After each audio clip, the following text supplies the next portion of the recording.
This little device can host an entire copy of the history of Bitcoin's transactions, as well as the rules that govern the Bitcoin network. You're also able to not trust anyone because you're trusting yourself and your own copy of the Bitcoin blockchain.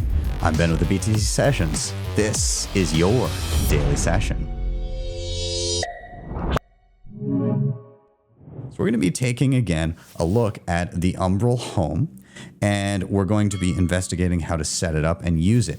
In terms of prerequisites, what are you going to need to know in order to successfully navigate this tutorial? Not too much. You should be aware of how to obtain Bitcoin. You should probably already have a Bitcoin wallet and know how to send and receive. But other than that, not too much else. But without further ado, let's take a look at how to get started setting up your Umbrel Home, what's in the box, and what to do next.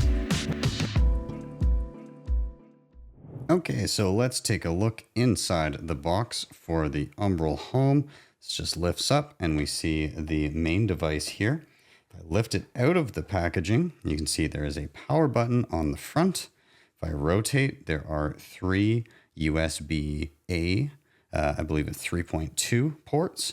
On the back, you have an Ethernet port, the exhaust for the fan, as well as USB-C, which is going to be part of the power. And then again, exhaust on the side here. And there you have it. At the bottom, not much, just a couple rubber feet. Okay, inside the box further, lift this out. You get your instruction manual of what to do. It's pretty basic. You're just plugging in an Ethernet cable to your router. You're plugging in the Umbrel Home to the wall, and then you're going on to your computer and you're typing in umbrel.local on your browser. Let's just take a peek at the remaining items in the box. Here is our power supply. There we go. This obviously plugs into the back of the Umbrel, like so, and into the wall. And then, of course, our Ethernet cable. I will say this is a tad short. You may want a longer one if you are setting this on your shelf. So just be aware that it may not reach. Basically, this goes into the back, and then this goes into your router.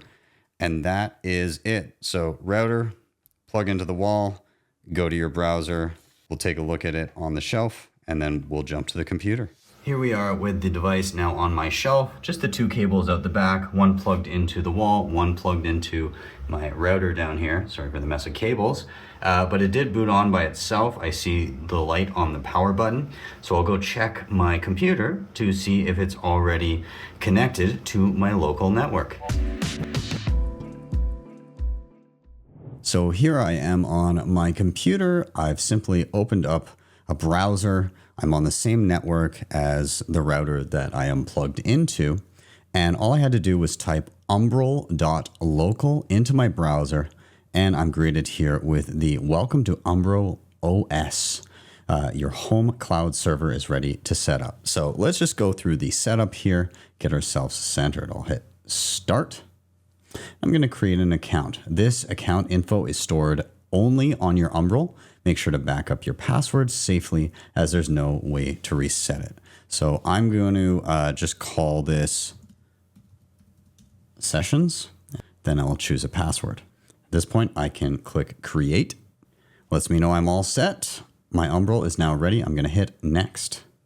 And so we're greeted by this home screen that introduces us to a number of apps that we may want to install onto our Umbrel. And so I'm going to guide you through a few things that I might like. But first off, I see something that I want to address, which is in the top right corner. It lets me know that there's a new version available to install. So I want to click that. And it says that I can install and update. I recommend that you do that out the gate before you start installing other apps. It's not a bad idea to be up to date. So I'm going to click install now, and it will go through some screens here. It'll do a quick little reboot, and then we'll be right back. After a few minutes, I am brought back to this page. It says, welcome back, enter your password, the one that I just set up. So I'll enter that and hit login. All right, so as I said, we are sitting here on the home screen, and we can see a variety of different apps we may want to install. Aside from that, down below, we have a few things. We have our home screen, we have the App Store, we have our settings, we have our live usage, so stats about the machine itself, and we also can edit the widgets that are here on the home screen should we install a bunch of apps. It also gives us an option here just below our main tiles with suggestions to explore more in the App Store. However, I see a number of things that I want to install, and they are in the center here. So number one, I want to install a Bitcoin node. So I'm going to go ahead, I'm going to install that, and it will begin installing. This opens up a little pop-up window. I can X out of that, and you're going to see that here on the main screen as it loads. But I'm going to go into the App Store down below this time, and I'm going to click specifically on Bitcoin so I can see what they've got here. The other thing that you're likely going to want to install is something called Electrs, or Electrum Rust Server. And this just helps any connected wallets quickly be able to find and audit your transactions and your balance. So I'm going to click on that. I'm also going to install Electrs. And it says it requires these apps. I'm required to have the Bitcoin node. So it lets me know if it's dependent on anything else. So I'll install that one as well. And I'll go back. I'm also going to take a peek at doing a Lightning node. So I'm going to be running LND. And so they just named that Lightning node here. And if I click on it, it lets me know, hey, this is how you can easily run your own Lightning node. Yes, I'm going to install that one as well. And it says, hey, this is also dependent on your Bitcoin node. That's cool. I'm going to install that. And then I'll go back. There's a couple other things I want to install. I really like Alby Hub. This will help us set up our Lightning node when we get to that portion. So I'm going to click and install that. That again says it's going to rely on the Lightning node. It actually won't let me download it until it's installed. Okay, there we go. I can install Alby Hub now. There's one other thing I want to install, and that is something called mempool.space. Okay, or just Mempool. So you can see it over here. I'm going to click on that. And it's just a cool way to look up your transactions and see the Bitcoin network in action. So I'm going to go ahead. I'm going to click install. It lets us know that it relies on not only the Bitcoin node, but Electrum Rust server as well. So I'm going to install that here. It will start on its way. I'll back out. Actually, I can close this now. And here we can see all of our apps that we've got. I'll let Mempool install, and then we'll take our first steps to getting these up and running. So we're going to start here by setting up the Bitcoin node itself, aka Bitcoin Core. So this is the app that says Bitcoin node right here. So I'm going to click on this, and this pertains to the copy of the Bitcoin blockchain that I'm going to run, including all of the rules that govern the network and the history of all the transactions. So when I click on this, you can see it's beginning to synchronize. So it's downloading the history of Bitcoin right here for us. But be prepared for it to chug away for at least a few days to get updated. I'm on pretty fast internet, so I will let you know how quickly this happens. And once that's done, we'll start peeking at the other items, because everything else that we've downloaded is going to be dependent on this Bitcoin Core node that I am running. So we'll be back for me in a few days, for you in a few seconds. It is now a single day later, actually, a pleasant surprise. It was quicker than I expected. I was expecting at least a few days here. Nonetheless, we have a fully synced Bitcoin node. If you're the kind of Bitcoiner who doesn't trust convenience, cloud backups, or leaving anything to chance, Dirty Man Safe was built for you. This underground physical storage is for the most paranoid self-custody setups, designed to protect and hide seed phrases, hardware, critical documents, and more. Rugged, weather-resistant, and built to disappear, Dirty Man Safe as a last-line fail-safe to your Bitcoin security model. Head to dirtymansafe.com and use code BTC Sessions for 10% off. If you're a homeowner and you want more Bitcoin, Horizon just opened a whole new door. Most of your wealth is locked in your house, growing a few % per year, while Bitcoin has historically grown far faster. Horizon lets you convert a portion of your home's future value directly into Bitcoin without taking a loan. No monthly payments, no interest, no term limits. You stay in your home and you fully control and custody your Bitcoin. There's no forced liquidation, no margin calls, and no income requirement. You unlock tax-free cash today, and Horizon simply receives an agreed-upon share of your home's future appreciation when you sell or refinance. Hundreds of homeowners are already doing this in over 21 states. So, go to joinhorizon.com and see your Bitcoin potential in about 90 seconds. Turn your home into a personal Bitcoin treasury with Horizon. If I click on Electrum Rust Server, it's going to open up a tab as it would with the Bitcoin node, and it will let me know if it's 100% synchronized. So this did take a little bit of time after the node synced. If it's not finished for you, just wait. It'll finish up in a bit. So here you have an address, and down below you have a port number. Those are typically the 2 bits of info that you're going to need. Depending on the wallet, these will either be entered separately or put together, separated by a colon to the 2 little dots beside.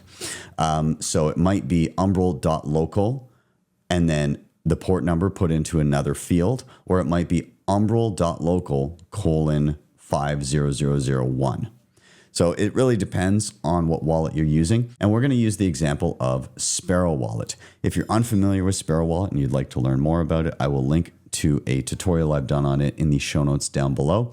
But we're just going to take a look at how to connect your own node. So in Sparrow, again, I'm on a Mac, so I click on the Sparrow menu and go to Settings. If you're on Windows, it'll be File, and there'll be a Settings there. So I go to Settings, and then there's something that says Server. I'm going to click on that. And then I'm going to click Edit Existing Connection.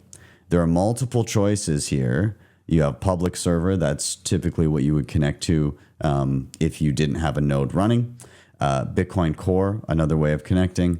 We are choosing private Electrum. And under URL, we're going to need to type in the address. And then under this second field here, that is the port number. So you'll notice that the port number is typically the same for various types of connections. If it's through Electrum, it's 50001. That doesn't tend to change very much. And then we just need umbrel.local. So I can copy it here on my Umbrel, and I can go ahead and I can paste it in. And all I need to do now, I have both pieces of information, is click Test Connection. And I get the green check mark. I'm now connected to my own Umbrel node. If I hit close here, I see the little dial or the little toggle switch in the bottom right is now blue, indicating that I'm connected to my own Electrum Rust server. So that is it. That is connecting to your own node. But for now, we're going to move on and we're going to check out how to run your own Lightning node.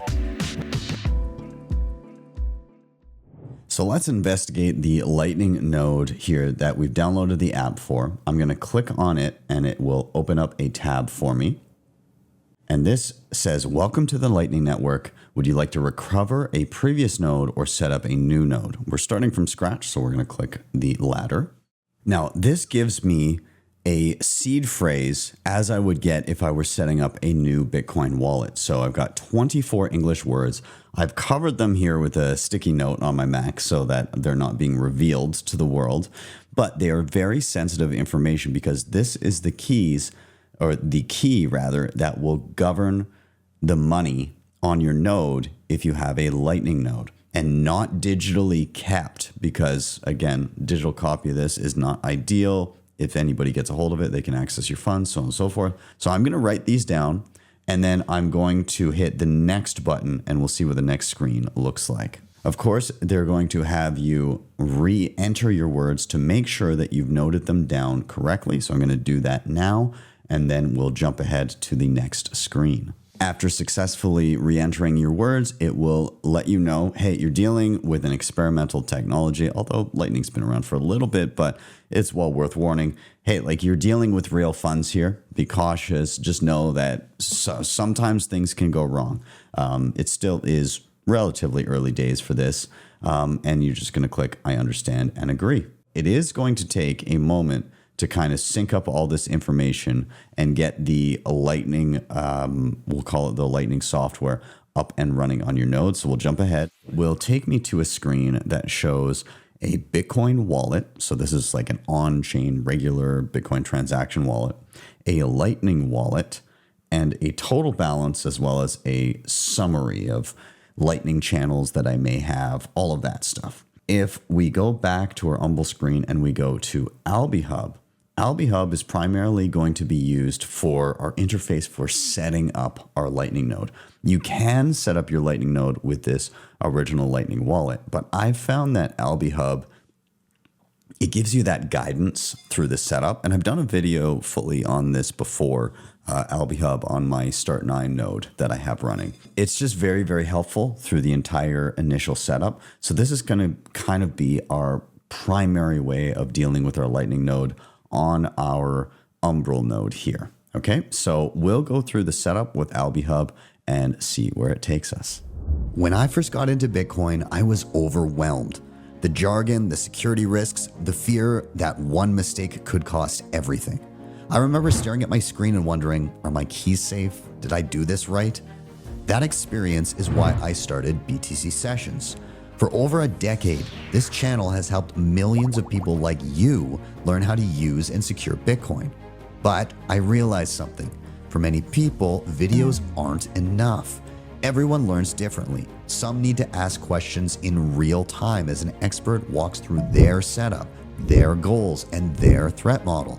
And certain things like advanced cold storage, inheritance planning, privacy, and node or mining setups often can't be fully solved by watching another tutorial. So I built BTC Mentor. I recruited the best Bitcoin educators on the planet to work with you one-on-one. Real experts, real answers, personalized hands-on guidance tailored to your exact situation. Whether you're brand new or building a complex setup, we meet you where you're at and walk with you step by step. By the end, you don't just hope your Bitcoin is safe, you know it is. If you're ready for that level of confidence, then head to btcmentor.io and book a call with us today.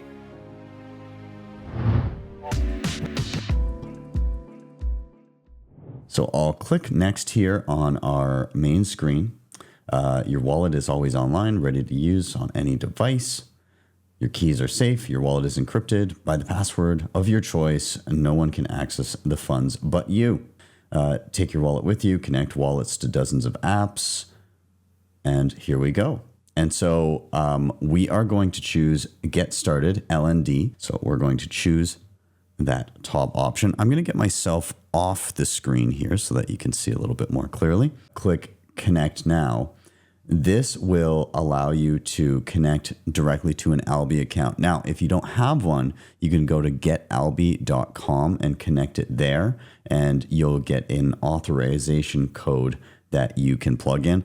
I'm going to jump over to getalby.com with an existing account just to see what that looks like. So here I am at getalby.com. I'm currently logged into an existing account I already had, but it's not linked up to any specific wallet. And so here I'm on kind of the main tab under where it says My Alby Hub. And you have a couple options. You have Alby Cloud. That's where you would host your own node in the cloud that they would host. And there's a monthly fee, but there's also a free option for self-hosting. So I'm going to click on the button that says Start with DIY. Now it gives us a few different options here where it says set up your Alby Hub. And we have Alby Cloud, personal cloud server, but then there's one that specifies, hey, you can run it on your Umbrel or your Start 9 server. I've previously done it on the Start 9, as I said, but we can take a look in here and see what it has for us. So there's this handy little guide that they've got there, but we can actually just defer back to Alby Hub itself. Now that we're logged in our browser, we can simply hit request. Now it sends us directly to our logged in screen here. And just underneath here, there's an authorization code. Now I'm going to hide that for now because I'm going to be copying and pasting it into our Alby Hub. But all you would do is just get this info and jump back to your Alby Hub. I paste the information here under authorization code and I click submit. At this point, we need a password. This will be exclusive to our Alby Hub locally here. get myself off the screen here. So I'm going to type in my password twice. I'm going to check box here. I've secured this password in a safe place and hit create password.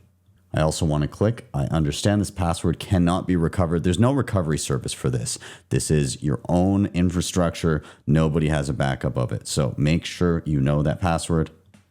And off we go, setting up your hub. The first thing it says is you're probably going to want to open your first channel. So let's just click on that. Okay, so I'm going to now open a Lightning channel. This gives me a direct link to other people in the Lightning Network with real Bitcoin, and then I can start to receive funds. So I'm going to click Open Channel, and this is allowing me to get a channel of 1 million sats. That means I can receive up to 1 million sats, which is around $1,000 at the time of recording this video. I can receive up to that much in terms of Lightning payments. We are paying somebody to lock up this much money between them and our Lightning node. Now, if you don't want to do this, we'll examine how to set up your own Lightning channel without paying for a service. But this is just the simplest, easiest way of doing it right now. And I have a Lightning wallet already in my browser. I've got one on my phone too. If you're unfamiliar with various Lightning wallet options, I'll leave a couple in tutorials down below. But I'm simply opening up a Lightning wallet on my phone right now. I'm going to scan the QR code on the screen, and I'm going to pay that invoice. I just hit pay right now, and there we go. So I just paid the invoice, and I should have a Lightning channel open to me in a short period of time. It says 6 confirmations, so that can take roughly an hour or so, and then we will be good to go. So we'll jump back here once we have our own Lightning channel. So it says your new Lightning channel is ready to use. Congratulations, your first Lightning channel is active. But for now, I'm going to click the Go to Your Wallet button. And that takes me here. And it does let me know that your channel reserves are unmet. You won't be able to make payments until you fill your channel reserve. I'm going to click that and see what it says. Now, my portion, I don't have any Bitcoin on my side of the channel right now. So it's basically saying the first time I receive a payment, it will meet the reserves required for the potential fee of closing the channel. And then I will receive from here on in. But let's continue with our setup here before we go much further. Over on the left, it says see next steps. We'll click here. Link your Alby account. Link your Lightning address and other apps to this hub. I would like to do that, of course. So I'm going to click link your Alby account. So we can set a budget per month that we're allowed to spend through like Alby apps and all that kind of stuff if you want, or you can just leave it. I'm going to have it at 1 million sats. That's the size of the channel. I'm good with that. We're going to hit link to Alby account. And there we go. My Alby account is now linked. benperrin@getalby.com is my Lightning address. And that is it. So we are now connected. We have everything that we need here. We can continue on to finish setup. I'll say see next steps. Send or receive your first payment. Let's do that. We'll click here. And we're going to click receive. And so this allows us, benperrin@getalby.com, allows us to receive Lightning payments. If I want, I can set an amount. So let's just test out. I'll set an amount for, let's say, 20,000 Satoshis. And I'll hit create invoice. So it gives us this QR code. Now I'm going to pay this just as an example. Let's see. I think I have some funds here. So this is just another Lightning wallet that I have in my browser here. But I'm going to copy this invoice. I'm going to head over to this other Lightning wallet that I have, and I'm going to send, and I'll paste in. Now, this could also be done just by scanning the QR code with a mobile Lightning wallet. But I'll hit proceed. It says this for 20,000 sats. I'll hit send, and off it goes. Payment sent, payment received. Okay, perfect. So I can now go back to the wallet, and now I see that I've received 20,000 sats. Minus the channel reserve. So it was 300 and something sats that I needed to have there just in case. Perfect. All right, we've got one more thing to do. See next steps. Connect your first app. Seamlessly connect apps and integrate your wallet with other apps from your hub. So let's click and see what's up with that. So there's lots of different ways that you can connect your Alby Hub to various apps. So I'll just show kind of the simplest way of doing it. And I want to do it with Alby Go. This is a very simple mobile wallet that you can connect to your Alby Hub so that you can spend your Lightning funds on the go. So I'm going to load up my phone here and we'll get situated with that app, and then we will connect it to Alby Go in our Alby Hub. All right, so I'm going to go ahead. I'm going to click on Alby Go where it says connect. Now, it instructs me to get this app from the Play Store or the App Store or the Zap Store, which is a Nostr-related thing. So first, here is my phone. I'm going to open up the app, and then I'm going to click Connect Wallet. I will allow the camera, which allows me to scan right there. I will then hit Connect Alby Go. I'm going to choose full access. I'll hit next.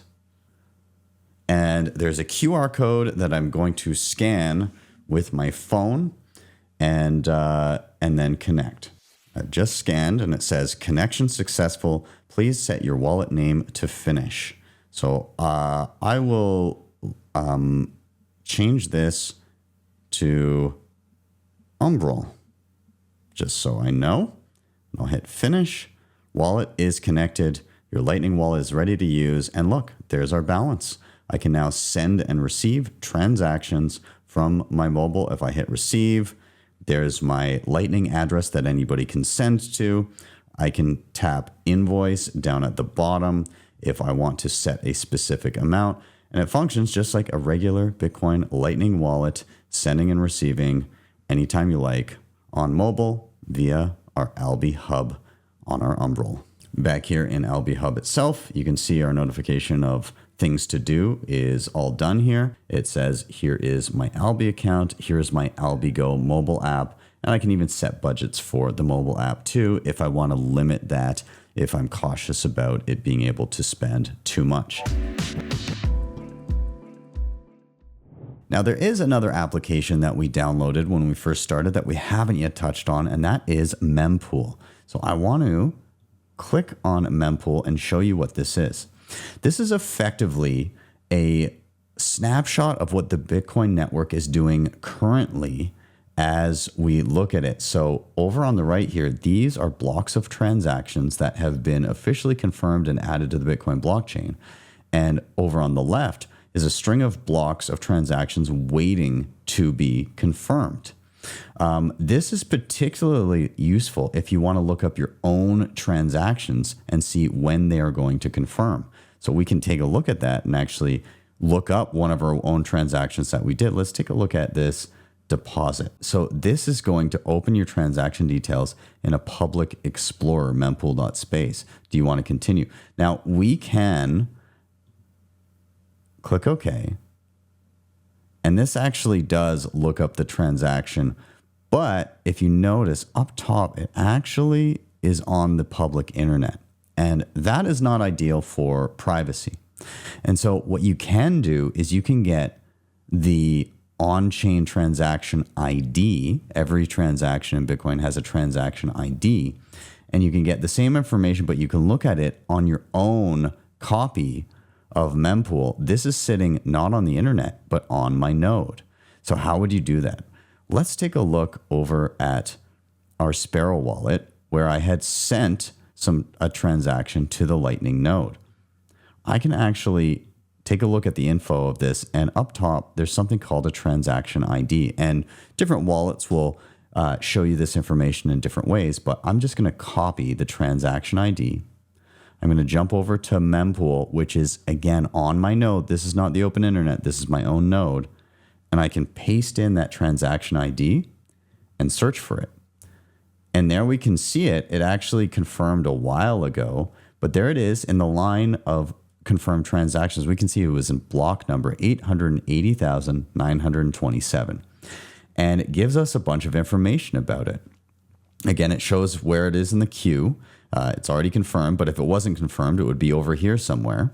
And then it also shows us a few other things: the fee that was paid, the fee rate, who mined it, if it's already been mined, some features about the transaction, if it used replace by fee, the timestamp of when it happened, the flow of the transaction. So the big piece of Bitcoin that was used, or the UTXO, and a chunk of it went to this address, a chunk of it went to this address, and there's the fee. You can actually see it all broken down there.